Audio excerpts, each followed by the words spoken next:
అస్సలాము అలైకుం రహమతుల్లాహి వబర్కాతు. ఈరోజు కత్లపూర్ గ్రామంలో మన జగిత్యాల కమిటీ టీం మొత్తం చేరుకోవడం జరిగింది. జగిత్యాల డిస్ట్రిక్ట్ ప్రెసిడెంట్ షేక్ ఇమాం, రాష్ట్ర ఉపాధ్యక్షులు అలీం, తుర్కాశీనగర్ నుండి మళ్ళీ ఉమ్మడి కరీంనగర్ జిల్లా అధ్యక్షులు అందరం ఇక్కడికి వచ్చి మన కత్లపూర్ గ్రామము మరియు మండల కమిటీ ఏర్పాటు చేసుకోవడం జరిగింది. ఈ ఆఖరి కమిటీగా చేసుకోవడం జరుగుతున్నది ఈరోజు. అదేవిధంగా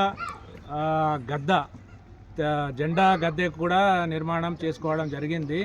ఇక ముందు కూడా మనతో పాటు జగిత్యాల డిస్టిక్ ఇది మేజర్ గ్రామం, మండల్ మరియు గ్రామం రెండు కలిసి ఉండడం వలన మనకు ముందస్తు కూడా ఇళ్ళ తరపున మనకు సపోర్ట్ దొరుకుతుంది. పనులు చేసుకోవడం కానీ ఇంకా ఇతరత్ర ఏదైనా కానీ అవసరం ఉండి చేసుకోవడానికి మనకు సపోర్ట్ దొరుకుతుందని అనుకుంటున్నాను. ఓకే. జై దుర్గాకాశ, జై దుర్గాకాశ. జై దుర్గాకాశ.